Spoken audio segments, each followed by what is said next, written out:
안녕하세요 청년부 여러분, 남내우 목사입니다. 요즘 다들 어떻게 지내시나요? 답답하시죠? 많이. 정말 지금까지 경험해보지 못한 사상 최대의 감염병 사태로 인해서 정말 우리의 실생활이 이만저만이 아닙니다. 대학생들은 학교에 가지도 못하고 친구도 못 만나고 수업은 온라인으로만 다 들어야 되고 과제는 또 왜 그리 많은지, 또 직장인들은 회사에 나가지 못하고 재택근무하거나 아니면 회사에 나가도 마스크 쓰고 근무하고 이전과 같은 생활은 할 수가 없게 되었죠. 사람이 집에만 있다 보니까 너무 지치죠. 이게 집에 있는 게 아니죠. 몸은 좀 편할지 모르겠지만 우리의 이 영혼은 정말 새장에 갇혀 있는 것만 같은 그러한 기분이 듭니다. 그래서 여러분 준비했습니다. 청년부 인터넷 수련회. 사실 여느 때 같았으면 서로 얼굴 마주 보면서 한 2박 3일 그렇게 재밌고 신나게 수련회를 치렀을 텐데요. 이번에는 사태가 사태이니만큼 우리가 인터넷을 통해서 함께 은혜롭고 재밌는 시간을 좀 가져보고자 합니다. 1부 영상에서는 우리가 함께 예배를 드릴 것이고요. 2부 영상에서는 레크레이션과 여러가지 이벤트를 통해서 함께 교제하는 시간을 가지려고 합니다. 그러니 여러분, 눈을 열고 마음을 열어서 우리 함께 이 시간 집중하고 함께 동참해 주시기 바랍니다. 우리 청년부 수련회 우리 온라인으로 참여하시는 모든 분들 환영합니다. 비록 우리가 온라인으로 함께 만나지만 우리가 온라인으로 이 예배를 드리고 이 수련회 기간 가운데 나아갈 때 하나님께서 우리 마음 하나하나 그곳에 다가오시고 주님께서 우리를 만져주시고 그것에서 위로함을 우리가 이 시간 동안 누리기 원합니다. 우리가 이 예배 가운데 나아갈 때 온전히 주님 아버지 앞에 찬양하기 원합니다. 우리 정말 기쁨으로 이 시간 천국은 마치 찬양하면서 예배 시작하겠습니다.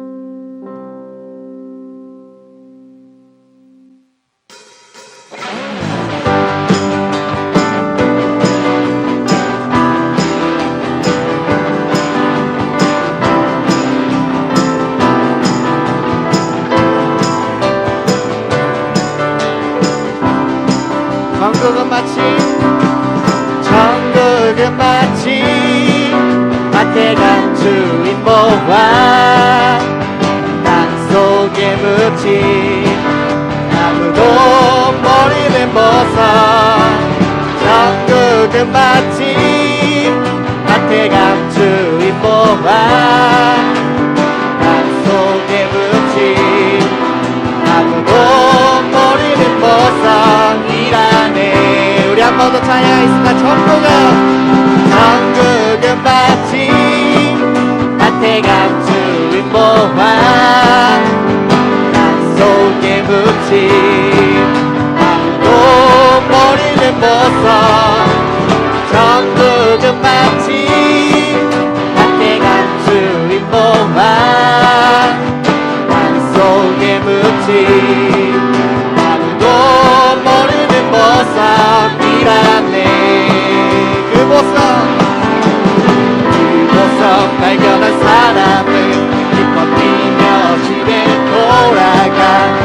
집 팔고 땅 팔고 냉장고 팔아 기어이 그 밭을 사고 말 거야. 천국은 마치 마태가 주인 보아 땅속에 묻힌 아무도 모르는 보석. 천국은 마치 마태가 주인 보아 땅속에 묻힌 아무도 모르는 보석이라네. 천국은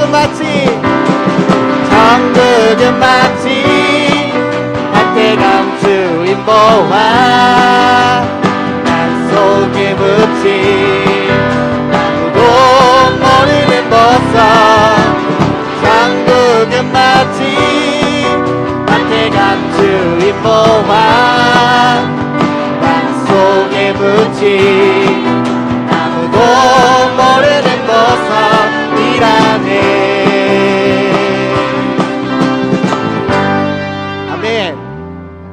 우리 이번 여름 수련회 주제 육체 단련, 경거 단련인데 우리 한 번 더 찬양해 볼 텐데 찬양할 때 우리 옆에 계신 장로님께서 우리 율동을 같이 해주시면서 하실 겁니다. 우리 같이 찬양할 때 이 율동 보면서 정말 우리 마음 단련하듯이 육체도 단련하면서 같이 찬양하기 원합니다.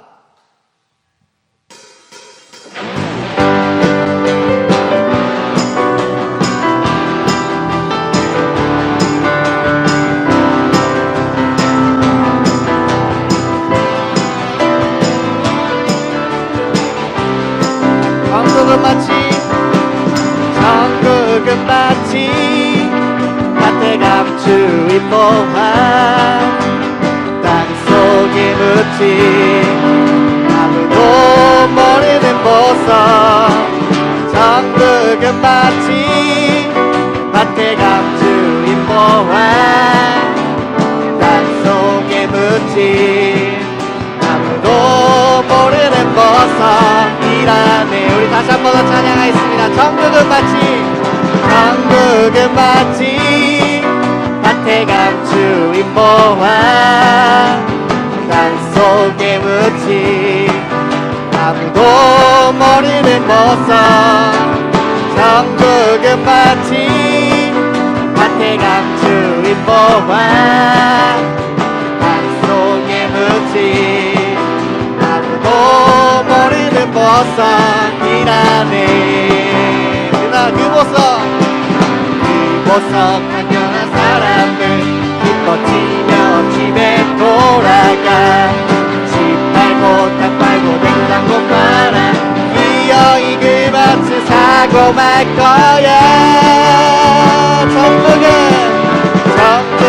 마치 밭에 감추인 보화 땅속에 묻힌 아무도 모르는 보석 천국은 마치 밭에 감추인 보화 땅속에 묻힌 아무도 모르는 보석이라네.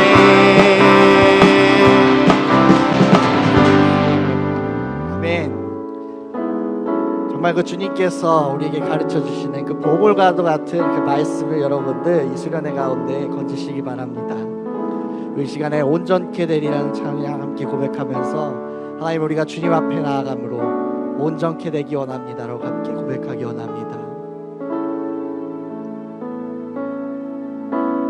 주 앞에 나와 제사를 드리네 마음 열어 내 삶을 드리네 주를 봅니다.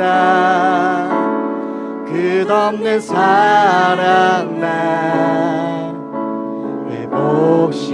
회복시키네. 주 앞에 나와 주 앞에 나와 제사를 드리네 마음 열어 내 삶을 드리네 주를 봅니다. 끝없는 사랑 나 회복시키네.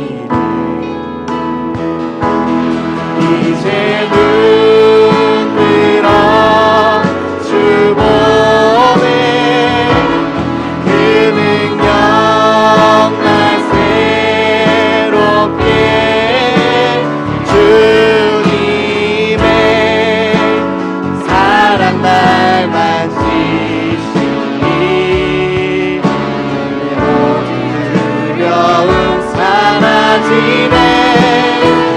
높은 속에도 주부 들고 믿음으로 주와 걷네. 갈보리 언덕 넘어 그 어느 주 안에 온전케 되리. 이제 눈 들어 이제 눈 들어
주 붙들고 믿음으로 주와 건네 갈보리 언덕 넘어 그 어느 날 주 안에 온전케 되리.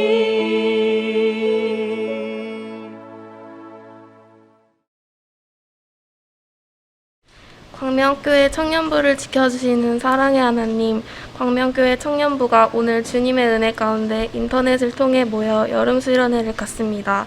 코로나19로 인해 다 함께 모여 모임이 어려운 시기에도 저희에게 이런 시간을 허락하신 주님 감사합니다. 장소에 구애받지 않고 한 곳에 모인 저희를 주님 기억하셔서 오늘 이 자리가 광명교회 청년부의 부흥의 계기가 되게 하여 주세요. 하나님, 코로나19와 더위로 육체와 마음이 모두 힘든 가운데 청년부가 주님의 자녀로서 길을 잃지 않게 하여 주시고 동행하여 주시길 원합니다. 오늘 수련회를 청년들이 온전히 마음으로 즐기고 이 시간을 통해 청년들에게 불안해하지 않는 마음과 지혜와 끈기를 허락하여 주세요. 오늘 드려지는 예배와 예배 후 갖게 되는 레크레이션의 모든 시작과 끝을 주님께 맡깁니다. 주님, 청년부를 위해 오늘 이 시간을 주관하시고 이곳에 참석한 모든 청년부 한 사람 한 사람을 은혜로 보듬어 주세요. 지금도 저희와 함께 하심을 믿으며 이 시간의 영광을 주님께 돌리며 예수님의 이름으로 기도드렸습니다. 아멘.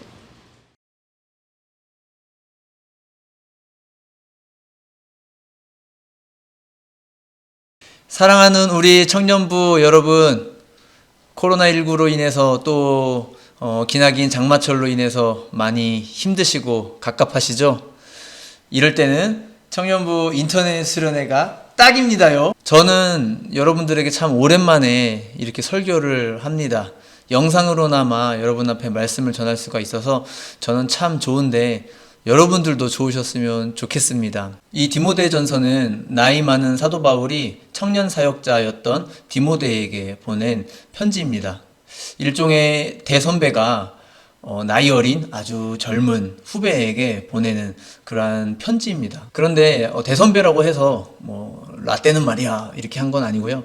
정말 그 디모데의 입장에서 사도 바울이 얘기를 합니다. 어느 정도로 얘기를 하냐면 디모데전서 5장에 보면 이 바울이 디모데에게 너는 건강을 위해서 물만 마시지 말고 포도주도 조금씩 마시라고 그런 얘기를 할 정도로 그 디모데의 상황에 대해서 굉장히 잘 알고 있고 디모데한테 맞는 그런 조언을 해주고 있죠. 오늘 우리가 읽은 구절은 디모데전서의 짧은 한 구절인데요.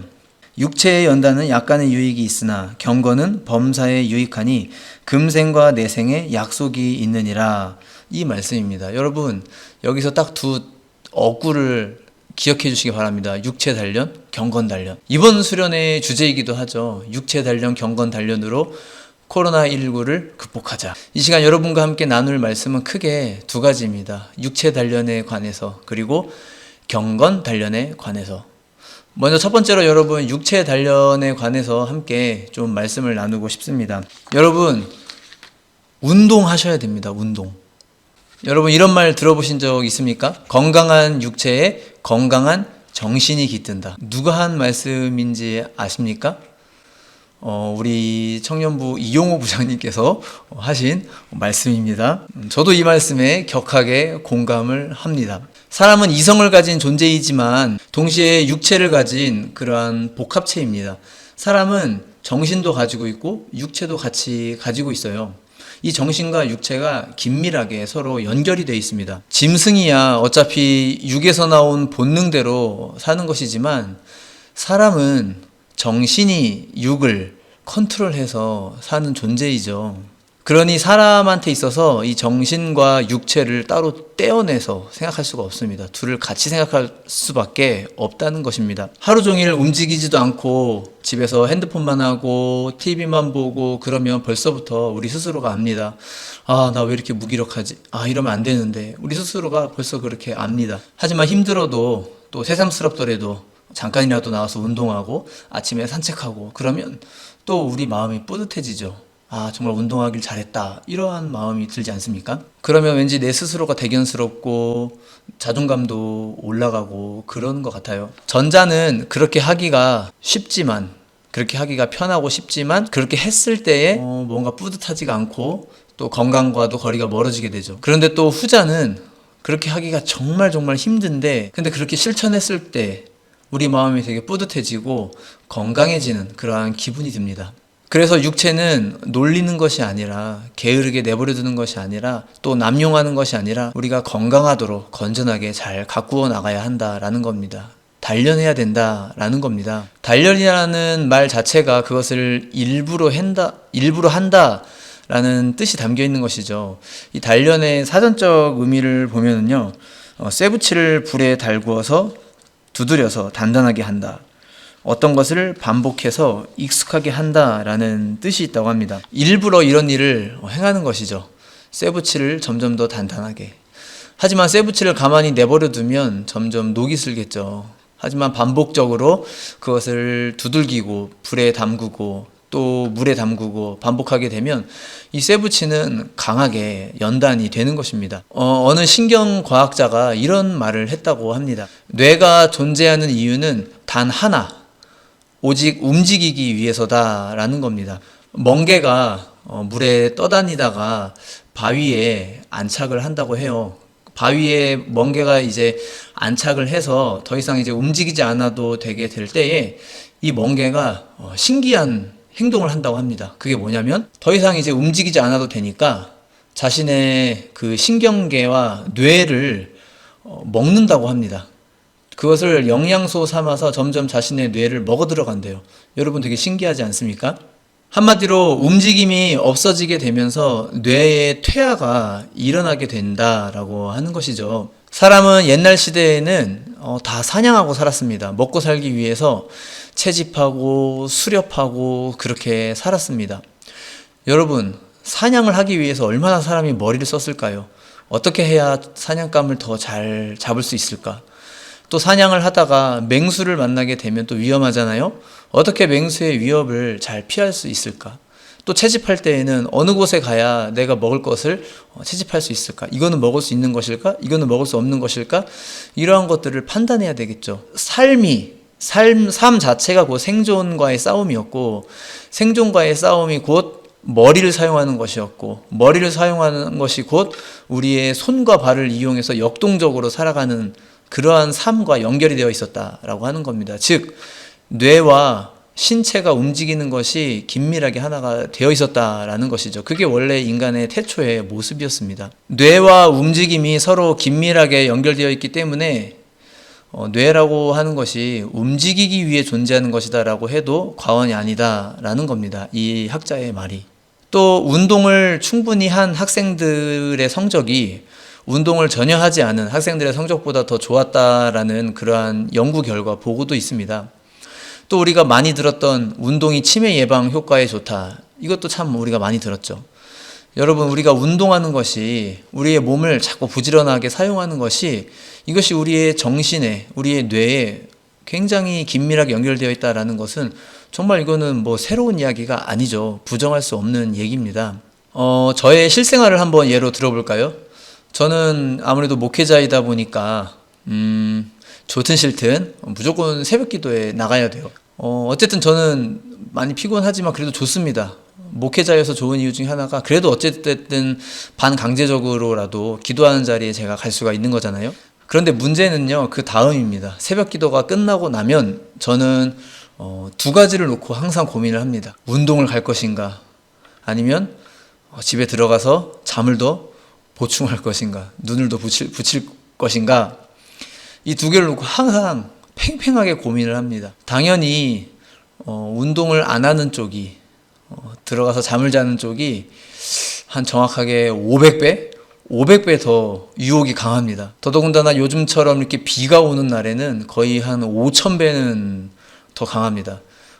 집에 들어가서 잠을 자게 돼요. 그렇게 집에 들어가서 잠을 자게 되면은요, 꼭 이상하게 늦잠을 또 자게 될 확률이 높아집니다. 늦잠을 자게 되면 아침을 또 거의 대충 먹거나 아니면 그것조차도 먹지 못하고 허겁지겁 준비해서 나가게 되죠. 그렇게 해서 하루 일과를 시작하게 되면 아침부터 몸이 찌뿌둥하고 무기력하고 아무 생각도 잘 떠오르지가 않습니다. 하지만 반대로 운동을 선택하게 되면 일단 운동을 하는 그 순간만큼은 정말 힘듭니다. 아, 내가 지금 살아있는 건지 죽어있는 건지, 내가 지금 여기서 뭐 하는 건지, 막 이런 생각도 드는데요. 그래도 그것을 참고 누워서 벤치프레스를 들어 올리고, 막 스쿼트를 막 앉았다 일어났다 하고, 그러면 온몸에 땀이 흠뻑 젖거든요.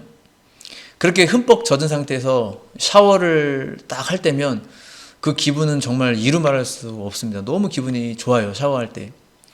샤워를 마치고 집에 들어가면 제 몸이 벌써부터 밥을 엄청나게 찾습니다. 그러면 거의 아침 식사를 흡입하다시피 그렇게 먹습니다. 온몸으로 영양소가 잘 들어가는 것 같고요. 잘 흡수되는 것 같고요. 건강해지는 기분이고, 그렇게 돼서 아침에 출근을 하게 되면 몸도 너무 여유롭고 마음도 너무 여유롭고 심지어 행복하기마저 합니다. 뿌듯합니다. 왜 차를 운전할 때에 우리가 예열을 하잖아요. 차 운전해 보신 청년들은 잘 아실 겁니다. 특히 겨울철 같은 데는 예열을 하죠. 그런데 제가 인터넷에 알아보니까 차 예열은 항상 하면 좋다고 그러네요. 차 예열을 하는 이유는 밤새도록 주차되어 있는 차의 그 엔진 속에 엔진 오일이 밑에 다 깔아앉아 있대요. 그래서 시동을 걸면 이 엔진 오일이 올라온다고 합니다, 위로. 그래서 엔진 오일이 엔진에 가득 차게 만드는데 봄, 가을에는 한 1, 2분? 그리고 가을, 겨울철에는 4, 5분? 그렇게 든대요, 시간이. 충분히 예열을 거치고 나서 자동차를 운전을 하면 좋다고 합니다. 만약 그렇지 않고 시동을 걸자마자 곧바로 차를 운전하게 되면 그 엔진 오일이 아직 엔진 위로 다 차오르기도 전에 바로 그냥 엔진을 펌프질을 막 시키는 거기 때문에 엔진이 더 상한다고 합니다. 차가 더 쉽게 망가진다고 합니다. 여러분, 운동을 하는 것도 이 예열하는 것과 비슷한 것 같아요. 우리가 운동을 하게 되면 몸만 예열이 되는 것이 아니라 우리의 정신도 예열이 되는 것 같습니다. 여러분, 아침에 일어나자마자 곧바로 물에 들어가서 수영하는 그 기분은 어떤 기분일까요? 되게 힘들겠죠. 충분히 잠을 깨고 체조를 하고 스트레칭을 한 뒤에 그러고 수영을 해야지 수영이 더 잘 되지 않겠습니까? 여러분, 집에만 계신다고 해서 너무 몸을 가만히 내버려 두지 마시고요. 요즘에 그 홈트레이닝 되게 유행이잖아요. 유튜브에다가 홈트라고만 치셔도 어마어마한 정보가 쏟아집니다. 엄청난 컨텐츠가 쏟아져요. 그 중에서 인기 있는 동영상 하나 클릭하셔서 한번 따라 해보세요. 하루에 10분? 15분? 충분합니다. 여러분, 조금씩 신체를 건강하게 잘 관리해 보세요. 여러분의 정신도 맑아지는 것을 경험하게 될 겁니다. 여러분, 우리가 육체를 가지고 있다는 것이 뭡니까?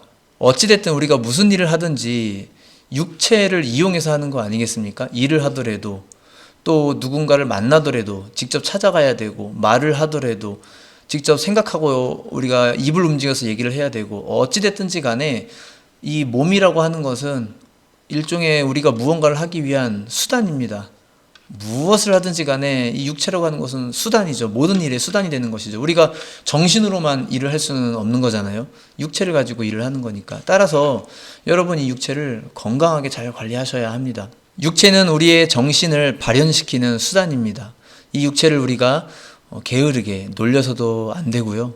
나의 쾌락을 위해서 남용해서도 안 됩니다. 여러분, 건전한 육체로, 건강한 육체로 잘 가꾸시기 바랍니다. 여러분, 올 여름에 좀 답답하시더라도 한번 집에서 운동 한번 해보시면 어떠실까요? 사도 바울도 분명히 얘기했습니다. 육체의 연단에는 약간의 유익이 있다. 육체의 연단에 약간의 유익밖에 없다고요? 약간의 유익이라면 난 잘 하지 않겠습니다. 이럴 분 없으시죠? 여러분, 육체의 연단에 어찌됐든 유익이 있습니다. 몸을 게으르게 하지 마시고 남용하지 마시고 건강한 육체로 가꾸시는 우리 청년부 되시길 바랍니다. 두 번째로 여러분들과 나눌 메시지는 경건 단련입니다. 한번 따라해 보실까요?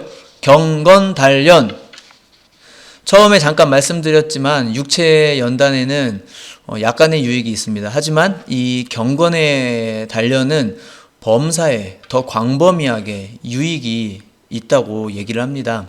왜냐하면 육체 연단은 나에게만 국한되는 거잖아요. 건강해져도 뭐 내가 건강해지는 것이지 내가 운동한다고 해서 옆 사람이 건강해지는 게 아니잖아요. 육체의 연단은 나에게만 국한된 것이지만 이 경건의 연단은 나를 포함하여 내 주변 사람에게까지, 더 나아가 가족과 내가 속한 소속 공동체와 사회에까지 영향을 미칠 수 있는 것이기 때문에 이 경건에 대한 연단은 더 좋고 더 광범위하다라고 하는 겁니다. 여러분 작년 요맘때쯤에 제가 9시 예배 설교를 했던 적이 있었어요. 그때 이 주제를 가지고 제가 말씀을 전한 적이 있었습니다. 경건. 그때 제가 경건이란 하면서 제가 저만의 개인적인 되게 지극히 개인적 경험적인 그러한 정의를 내린 적이 있었는데 여러분 혹시 기억하시나요? 경건이란? 기억이 안 나시는 게 당연합니다. 정상이십니다. 기억이 안 나시는 게. 저의 짧은 경험으로 말씀드리자면 저는 정말 이렇게 생각합니다. 경건이란 어떠한 상황을 만나더라도 어떠한 일을 당하더라도 그 마음속의 평정심이 유지되어 있는 상태, 깊은 바다처럼 흔들리지 않는 상태. 하나님의 사랑이 마치 솜사탕처럼 거대해서 그 속에 내가 가득 담겨 있는 상태. 그것을 느끼는 것. 그리고 항상 유지하는 것. 그것이 저는 제 경험상 그것이 저는 경건의 정의라고 그렇게 말씀드리고 싶어요. 제가 작년에 이런 식으로 얘기를 했기 때문에 아마 기억이 잘 안 나셨을 겁니다. 너무 장황하게 얘기를 해놔서. 오늘 그래서 좀 짧게 이렇게 표현해보고 싶습니다. 경건이란 포만감이다. 포만감. 한마디를 더 보태자면 마음의 포만감입니다. 마음의 포만감. 여러분들 우리가 배가 고프면 사람이 예민해지지 않습니까? 우리가 무언가 이렇게 일을 하다가도 배가 고프면 괜히 좀 짜증이 나고 그러잖아요. 우리 교회에서도 뭐 여름 성경학교다, 여름 수련회다, 뭐 임원들이 선생님들 다 같이 모여서 열심히 일을 하는데 막 밥때가 다 됐는데 점심시간이 지나갔는데 1시, 2시가 됐는데 아무것도 간식도 안 먹고 일을 한다. 그러면 일의 능률이 오르지 않겠죠. 겉으로 내색은 잘 안 하지만 속으로는 좀 짜증이 날 겁니다. 아, 배고픈데 아무것도 안 먹나? 이런 생각을 하게 되겠죠. 공부할 때도 마찬가지죠. 열심히 공부하려고 하는데 너무 배가 출출해요. 근데 막 옆에서 누가 컵라면 먹는 냄새가 막 솔솔 올라오고 누가 치킨 불러다가 먹는 치킨 냄새가 솔솔 올라올 때 어떠십니까? 갑자기 막 집중력이 막 활활 타오릅니까? 아니죠. 신경 쓰이죠. 더 공부에 집중이 안 되죠. 짜증날 겁니다. 배가 부르지 않으면 배에 포만감이 없으면 배가 너무 고픈 상태에서 무언가를 하게 되면 집중이 잘 되지가 않습니다. 그리고 작은 일에도 괜히 짜증이 나고 더 힘들어집니다. 더 쉽게 사람이 지치게 됩니다. 우리의 마음도요, 이것과 아주 똑같아요. 이것과 너무 똑같습니다. 우리 마음의 포만감이 가득 넘치게 되면은요, 우리가 무슨 일을 만나든지 간에 잘 이겨내고 잘 극복을 할 수 있게 됩니다. 여러분들 한번 상상해 보세요. 남들이 들어가기 힘든 그러한 대기업, 연봉이 한 6, 7천 정도 되는 그러한 대기업에서 갑자기 나한테 합격했습니다 이런 문자가 왔어요. 면접을 봤는데 당장 다음 달 연수래요. 연수에 꼭 참석하래요. 얼마나 기분이 좋을까요? 한번 또 상상해 보세요. 내가 꿈에 그리던 나의 이상형, 정말 꿈만 같았던 사랑이 내게 찾아왔어요. 내가 좋대요. 나랑 사귀고 싶대요. 내게 찾아와서 그런 사랑을 고백할 때 여러분 어떤 기분이 드시겠어요? 또 여러분 만약에 청약이 당첨돼서 내가 젊은 나이인데 아직 내가 젊은 나이인데 벌써부터 아파트를 마련할 수 있는 기회가 생겼다고 생각해 보세요. 기분 되게 좋지 않겠어요? 이러한 일들이 생긴다면 아마 기분이 되게 좋아질 겁니다. 그리고 그 좋아진 기분으로 인해서 마음이 이렇게 들뜨고 이렇게 감격된 상태가 되어서 뭐 어떤 일을 만나도 다 이겨낼 수 있게 될 겁니다. 작은 일도 큰 일도 충분히 다 극복할 수 있게 될 겁니다. 마음에 여유가 생겼기 때문이죠. 마음이 기쁨이 가득했기 때문이죠. 이게 일종의 마음의 포만감입니다. 마음에 이러한 포만감이 가득 생겼으니 누가 이렇게 해도 전혀 스크래치가 생기지 않겠죠. 내 마음이 이미 이렇게 풍성한데 너무 기쁨이 큰데 그런데 문제는요, 여러분. 이러한 종류의 포만감이 영원하지가 않다라고 하는 겁니다. 제가 말씀드리고 싶은 거는 이 경건이라고 하는 것은 우리가 마음의 포만감을 갖되 그 포만감의 근거, 그 포만감의 뿌리를 쉽게 사라질 것들에다가 두지 말고 영원한 것에 두자라는 겁니다. 방금 전 이야기로 돌아와서 내가 연봉 6, 7천 되는 회사에 들어갔어요. 들어갔더니 내가 들어간 해당 부서의 이제 부장님이 나한테 다음 달 우리 회사에서 출시하는 제품이 있는데 이 제품을 어떻게 효과적으로 홍보할 수 있을지 한번 기획서를 작성해 와보라고 시킵니다. 그래서 막 열심히 작성을 해서 갖다 냈어요. 그런데 다른 입사 동기들이 쓴 그 제안서가, 기획서가 훨씬 더 좋은 거예요, 내용이. 부장님이 다른 동기들 거를 보고 칭찬을 해줍니다. 그리고 내 거는 거들떠보지 않아요. 그럼 여러분 어떤 기분이 드시겠습니까? 꿈만 같은 사랑이 내게 찾아왔지만 그 사랑을 만약 유지하지 못했다면 어떤 기분이 들겠습니까, 여러분? 내가 우리 동네에서 제일 예쁩니다. 내가 우리 동네에서 제일 인기가 많아요. 사람들이 나를 사랑해주고 주목해줘요. 그런데 어느 날 우리 동네에 나보다 더 예쁘고 나보다 더 성격 좋고 나보다 더 잘 웃는 그러한 친구가 이사를 왔어요.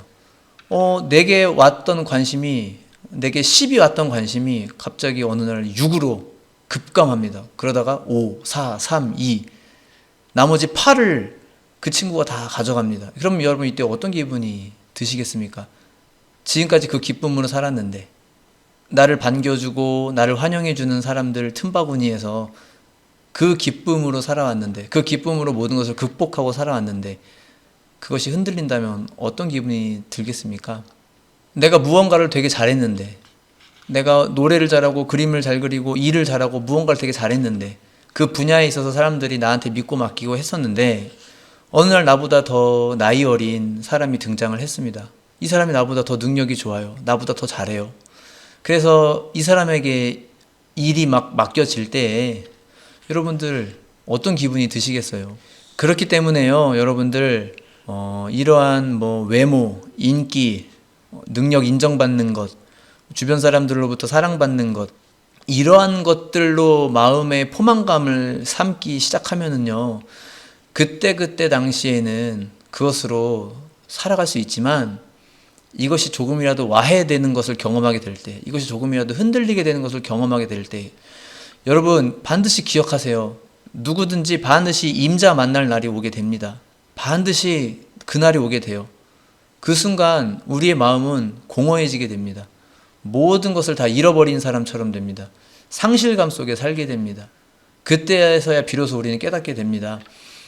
내가 마음속에 가지고 있었던 이 포만감이, 이 뿌리가 변할 수 있는 것에 내리고 있었구나. 이것을 깨닫게 됩니다. 죄송하지만 함부로 말해서는 안 되겠지만 나이 어린 그 아이돌 가수들이 스스로 목숨을 끊는 그러한 안타까운 일들이 있죠. 그 스스로 목숨을 끊는 그러한 이유들 중에 참 큰 이유 중에 하나는 아마 공허감일 것입니다.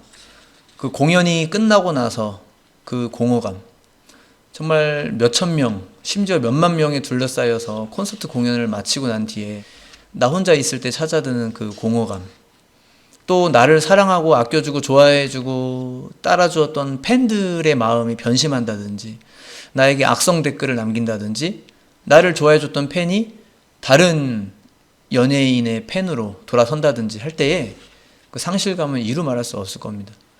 그렇기 때문에 연예인들은 우리는 정말 팬들의 사랑을 먹고 삽니다, 이런 얘기를 자주 하잖아요. 틀린 말 아닙니다. 부인할 수 없는 진리입니다. 그렇기 때문에 팬 관리를 잘하는 것도, 그것도 방송 생활을 롱런하는 그러한 지혜이겠죠. 하지만 그럼에도 불구하고 이 팬심이라고 하는 것은 뭉게구름 같은 거 아니겠습니까? 언젠가는 사라질 것들이잖아요. 그것 또한 포만감은 확실하지만, 마음의 포만감은 확실하지만 흔들릴 위험이 있는 포만감이다 라고 하는 겁니다. 그래서 제가 드리고 싶은 요점은 이 세상에서 우리가 뿌리를 내리고 있는 마음의 포만감, 그 출처들은 하나같이 전부 다 위태위태하고 흔들릴 수 있고 사라질 수 있는, 변할 수 있는 것들이다 라고 하는 겁니다. 그래서 이 포만감을 영원히 변하지 않는 곳으로 옮기자. 이 포만감을, 뿌리를 영원히 변하지 않는 튼튼한 곳 위에 심자. 이게 바로 경건입니다. 그 포만감이 무엇이냐면요, 그 포만감의 뿌리가 무엇이냐면요, 그건 바로 이 시간 영상을 보고 계시는 우리 청년 여러분들 한 사람 한 사람을 사랑하시는 하나님의 마음입니다. 여러분, 내 이럴 줄 알았어 그러지 마시고요. 정말이지, 저는 제가 느끼는 것을 여러분들도 느끼셨으면 좋겠습니다. 우리를 행복하게 살게 만드는 그 모든 생명력의 원천은요, 결국 사랑받음에 있거든요. 사랑받음.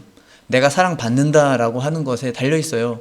사랑을 듬뿍듬뿍 받으니까 거기서 생명력이 솟아나는 겁니다. 그것으로 사는 겁니다. 그 사랑받는 것이 변함이 없는 존재한테서, 절대 변함이 없는 존재한테서 받는 그러한 사랑받음이라면 정말 날마다 좋은 거 아니겠습니까? 저와 여러분은 그 누구 하나 할 것 없이 전부 다 사랑받기 위해 태어난 사람이에요. 여러분, 이게 잘 혹시 안 와닿으십니까? 여러분, 제가 잘 와닿게 하는 방법을 하나 알려드릴까요? 하나님의 사랑을 잘 느끼는 특별한 방법, 하나님의 사랑을 잘 느끼는 확실한 방법, 법을 이용하십시오. 여러분, 법. 여러분, 요즘 뉴스에 뭐 부동산 3법이 어쩌고 저쩌고, 뭐 임대차 뭐 보호자법이 어쩌고 이런 거 많이 나오시죠? 그것을 법을 이용해서 뭐 차익을 남겼다는 뭐 이런 뉴스도 이제 나오고 하잖아요. 여러분, 그 부동산 3법 저와 여러분에게 의미가 있습니까? 이번에 부동산 3법 나오고 어쩌고저쩌고 막 자세한 내용들이 나오니까 이런 일이 있었구나 하고 우리가 알게 되지. 사실 법이 만들어질 때 그 법을 잘 알고 그 법을 쓸 줄 아는, 이용할 줄 아는 사람한테나마 그 법이 의미가 있는 것이지, 그 법을 이용할 줄도 모르고 법을 또 있다는 것조차도 모른다면 과연 그 법이 있기는 있으나, 존재하긴 존재하나 우리에게 의미가 있겠습니까? 하나님의 사랑은 법으로 규정하고 있는 겁니다. 하나님이 저와 여러분을 사랑하시기로 작정하셨다고 그렇게 약속을 하신 겁니다. 법으로 규정되어 있는 겁니다. 헌법 제1조 제1항, 하나님의 사랑이 모든 사람에게 적용된다. 모든 믿는 자에게 하나님은 값없이 사랑해 주시기로 작정하셨다. 이게 법입니다, 여러분. 오늘 성경 구절에 나오는 이 경건이라는 단어의 원어는 유세비아입니다. 유세비아의 그 원어의 의미가 뭐냐면요, 복음의 진리를 아는 것입니다. 한마디로 경건이라고 하는 것은 복음의 진리를 아는 것이다 라는 거예요. 복음의 진리가 뭔가요? 하나님이 나를 사랑하시기로 작정하셨다, 이거 아닙니까? 그러니 이제 그만 마음 문을 열고 믿어보라는 겁니다. 비록 처음에는 서투르겠지만 계속 그것을 마음속에 되뇌이고 믿고 묵상하고 그러다 보면 여러분 신기한 경험을 하시게 될 겁니다. 조금씩 가랑비에 옷 젖듯이 내 삶의 변화가 조금씩 찾아드는 것을 느끼게 될 겁니다. 우리 아동부 때도 그 찬양 많이 부르지 않았습니까? 날 사랑하심, 날 사랑하심, 날 사랑하심. 어디에 써있네? 성경에 써있네. 성경에 써있다고요, 여러분. 하나님이 법으로 정해 놓으셨다는 겁니다. 법을 알고 법을 이용할 줄 아는 사람은 누리는 겁니다. 여러분, 이것이 정말로 이것이 여러분한테 실제가 되고 여러분이 정말로 이것이 정말 너무 격하게 믿어지고, 내가 믿으려고 막 믿어야지 하는 게 아니고요, 자연스럽게 믿어지는 겁니다.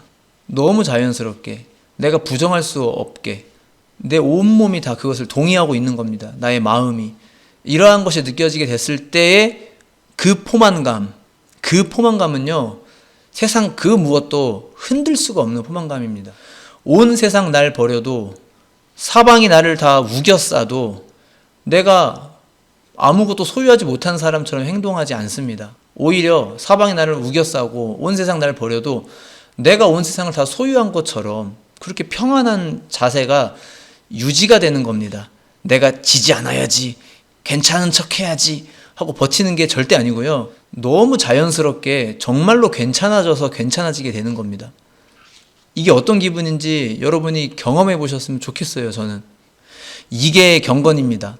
여러분들 이것이 잘 훈련되면은요, 이거는 뭐 완전 여러분 인생 일대에 있어서 거의 혁명과도 같은 일인 겁니다. 거의 이 전과 후로 나뉘게 될 겁니다. 여러분의 삶은. 내가 그 하나님 사랑에 대한 포만감으로 가득해지게 되면은요, 내 마음에 여유가 넘쳐서 그 마음을 가지고 주변을 바라보게 되고요. 그 마음을 가지고 주변을 바라보게 되기 때문에 나한테서 철철 흘러 넘치게 되고요. 어떠한 사람을 만나도 어떠한 상황에 부닥쳐도 요동치가 않게 되는 겁니다.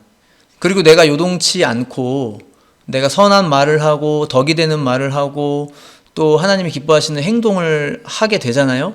그렇게 됨으로써 주변 사람들도 변화시키게 되고 내 이웃도 변화시키게 되고 더 나아가 이 사회까지 변화시키게 되는 겁니다. 사실 하나님이 일하시는 방식이 그겁니다.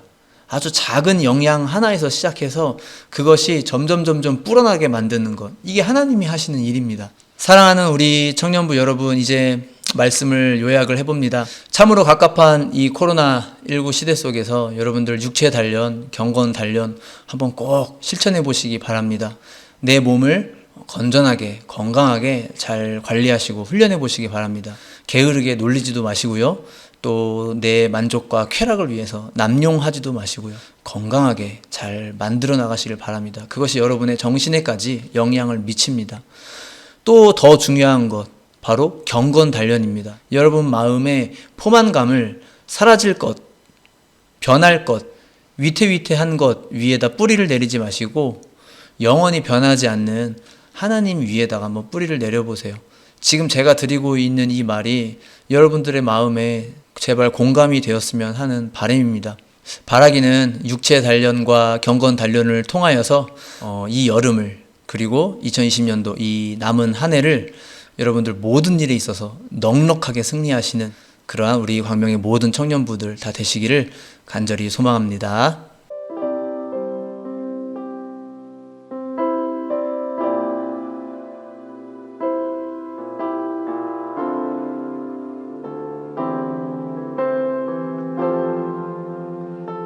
우리 함께 찬양하기 원합니다. 우리가 지칠 때,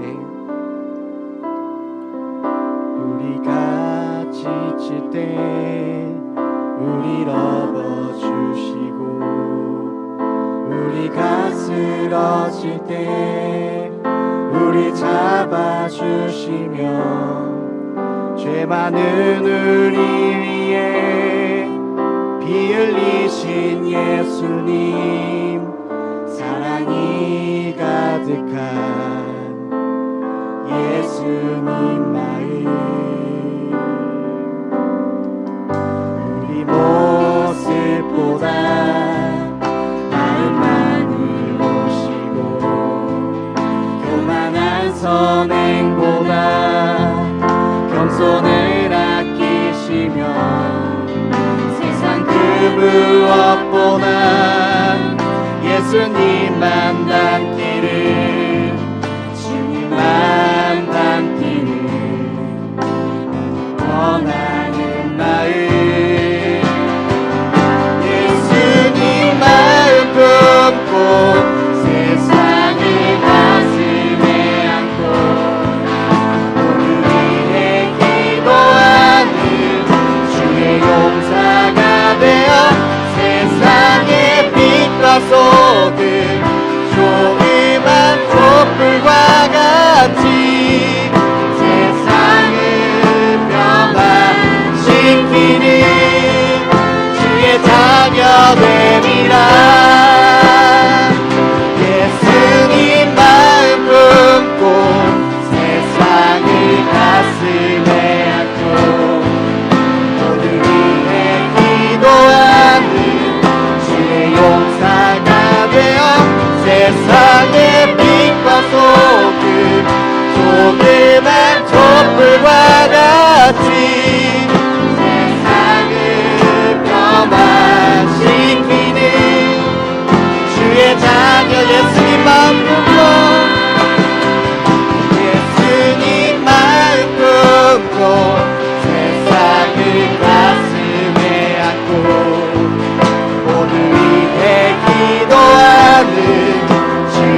세상을 변화시키는 주의 자녀 되리라.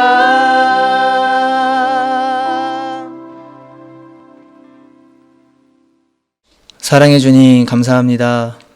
코로나19로 인하여서 또 긴 장마철로 인하여서 우리의 몸도 지치고 마음도 지치는데 이러한 때에 우리가 우리의 육체와 우리의 경건을 단련하기 원합니다. 우리의 몸이 나태해지지 않게 하여 주옵시고 우리의 정신까지도 덩달아서 나태해지지 않게 하여 주옵시고 건강하게 서 있을 수 있도록 우리의 속사람과 겉사람의 강건함을 지켜 주시옵소서. 무엇보다도 경건 단련을 위해 힘쓰기를 원합니다. 마음의 포만감을 엉뚱한 곳에 뿌리내리지 않게 하여 주옵시고 오직 하나님 사랑 안에서 그 포만감을 찾을 수 있게 하여 주옵소서. 또 그것이 지금까지 들었던 이론으로만 끝나는 것이 아니라 우리 삶에 정말 실자가 되게 하여 주셔서 혁명가도 같은 그러한 삶을 살 수 있도록 인도하여 주시옵소서. 모든 일을 이루실 성령님을 의지하며 이 모든 말씀 예수님의 이름으로 기도했습니다. 아멘. 하늘에 계신 우리 아버지여, 이름이 거룩히 여김을 받으시오며 나라가 임하시오며 뜻이 하늘에서 이루어진 것 같이 땅에서도 이루어지이다. 오늘 우리에게 일용할 양식을 주시옵고 우리가 우리에게 죄 지은 자를 사하여 준 것 같이 우리 죄를 사하여 주시옵고 우리를 시험에 들게 하지 마시옵고 다만 악에서 구하시옵소서. 나라와 권세와 영광이 아버지께 영원히 있사옵나이다. 아멘. 코로나 시대를 살아가고 있는 우리 광명교회 청년 여러분 정말 대견하고요. 제가 무슨 말씀을 드려서 위로를 할 수 있겠어요. 하나님의 말씀이 여러분들께 위로가 되고 소망이 되고 길이 되기를 바랍니다. 제가 시편 23편 4절의 말씀을 낭독해 드리려고 해요. 여러분 잘 들어보세요. 내가 사망의 음침한 골짜기를 다닐지라도 해를 두려워하지 않을 것은 주께서 나와 함께 하심이라. 주의 지팡이와 막대기가 나를 안위하시나이다. 여러분, 하나님은 여러분들을 사랑하시고 변함없이 축복하십니다. 내가 혹시 실수를 한다고 해서 혹은 내가 잘못한다고 해서 하나님께서 마음을 바꾸시는 그런 하나님이 아니시지 않습니까? 때로 우리가 어두운 골짜기를 다닐지라도 때로 우리가 광야 같은 길을 갈지라도 하나님께서는 우리를 여전히 붙들어 주시고 지켜주십니다. 여러분들의 기도와 간구를 하나님께서 반드시 들어주시고 응답해 주십니다. 코로나 시대에 시편 23편 말씀을 여러분 꼭 암송해 보세요. 입술로 이렇게 노래하는 것처럼 암송하시고 마음속 깊이 묵상하면서 암송해 보세요. 진심으로 그렇게 해보세요. 그 23편의 언약의 말씀 그대로 하나님께서 여러분의 길을 인도해 주시고 지도해 주시고 붙들어 주실 것이고 또 약속하신 말씀 그대로 여러분들의 평생의 선하심과 인자하심 하나님께서 여러분들과 함께 해 주실 것입니다. 우리 광명교회 청년 여러분 정말 사랑하고요. 제가 응원하고요. 축복합니다. 아멘. 광명교회 청년 여러분 안녕하세요. 저는 광명교회 교회학교장 김용기 장로입니다. 금년에 유독 힘드시죠? 코로나에 재택근무에 학생들은 과제 여러 가지로 힘들죠? 어때요? 오늘 인터넷 수련회 했는데 재미있으셨습니까? 좀 더 열심히 함께 노력해서 우리가 금년에 꼭 승리하는 광명교회 청년 여러분이 되셨으면 좋겠습니다. 청년부 화이팅! 청년부 화이팅! 화이팅! 청년부 화이팅! 청년부 화이팅! 청년부 화이팅! 청년 화이팅!